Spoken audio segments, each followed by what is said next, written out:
Imagine a king so powerful and wealthy, his Christian kingdom was said to possess treasures beyond belief, and an army strong enough to challenge empires. His name was Prester John, and for centuries, Europe was obsessed with finding him. But despite endless searches, no one ever truly discovered the truth. Who was Prester John, and why did this mystery captivate the world for so long? Prester John wasn't just a king in the minds of medieval Europeans. He was a symbol of hope, a beacon shining in the farthest corners of the earth. For centuries, European monarchs believed that if they could find him, they could form an alliance strong enough to take back Jerusalem from the hands of the Muslims.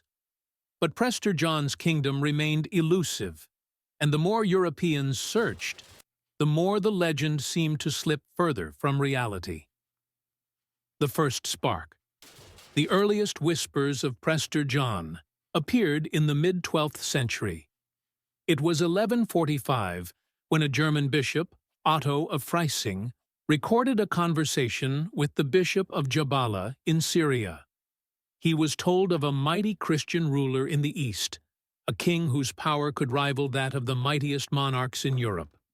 This was a man whose kingdom was said to be beyond the reach of the Crusaders, a king of unimaginable wealth and resources.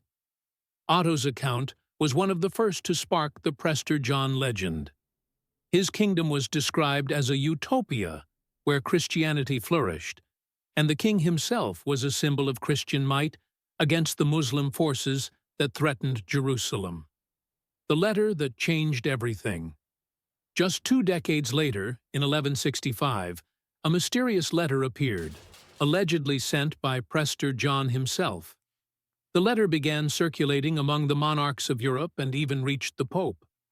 It described an opulent kingdom with unimaginable riches, a Christian paradise hidden in the farthest reaches of the world.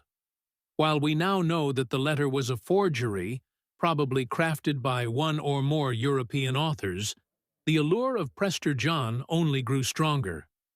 The letter painted a vivid picture of his kingdom, and Europe was left to wonder, could this king really exist?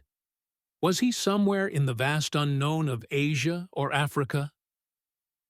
If you're enjoying this video, if you're enjoying this story, don't forget to subscribe to the channel for more amazing historical mysteries.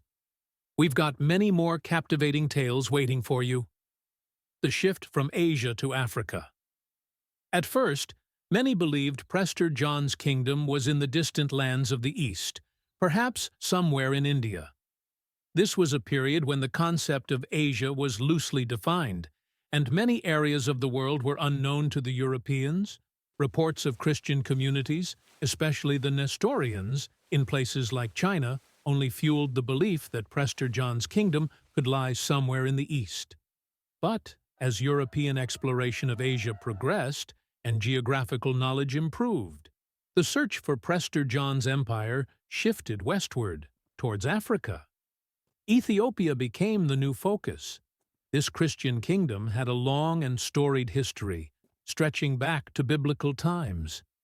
Its rulers even claimed descent from the Queen of Sheba and King Solomon, an alluring idea for those seeking a legendary Christian kingdom. By the 14th and 15th centuries, many Europeans had become convinced that the Ethiopian emperor might, in fact, be Prester John, or at least his descendant. The Ethiopian connection. Portuguese explorers, during their voyages around Africa's Cape of Good Hope, began making contact with Ethiopia's Christian court. The Ethiopians were real Christians, but they were not the mythic rulers Europeans had imagined. They were, however, a well-established and wealthy Christian kingdom in the heart of Africa. This created an interesting paradox. While Ethiopia didn't meet the fantastical descriptions of Prester John's kingdom, it was still rich in gold and resources, which could easily fit the legend in the minds of some Europeans. The Mongol misunderstanding. But let's step back for a moment, because the search for Prester John didn't just end in Ethiopia.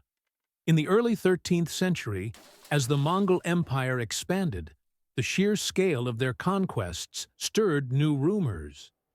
Genghis Khan and his successors utterly devastated the Muslim world, leading many in Europe to wonder if the Mongols were, in fact, Prester John's mighty army in disguise. A small but notable group of Nestorian Christians within the Mongol Empire only seemed to further justify this theory. Could Genghis Khan's brutal conquests be part of a grand Christian crusade to restore Jerusalem? It took time for the Europeans to understand that the Mongols were far from the peaceful Christian allies they hoped for. By the 14th century, it became clear. Genghis Khan was not Prester John, and the hunt continued. As the age of discovery unfolded, the dream of Prester John faded. European explorers, now armed with more accurate maps and an expanding understanding of geography, scoured the globe. But no such kingdom existed. As they mapped the coasts of Africa, sailed to India, and reached East Asia, the idea of Prester John seemed increasingly far-fetched. The story of Prester John became one of the great geographic and religious mysteries of the medieval world, and by the early modern period, most Europeans accepted that the legend was just that, a legend. But the question remained, who forged the letter from Prester John, and why? Was it a grand hoax or a misunderstood effort to inspire faith during a tumultuous period in history? Today, the legend of Prester John remains one of history's greatest enigmas, with many questions left unanswered. Was he a real king, or simply a creation of medieval European imagination? And more intriguingly, how did the legend shape the way Europe interacted with distant lands during the Middle Ages? The search for Prester John didn't just influence exploration. It sparked a period of intense geographical and cultural curiosity that would change the world forever. While Prester John's kingdom never materialized, his legend lives on, an eternal reminder of humanity's quest for the unknown and our desire to find hope in the most unlikely places.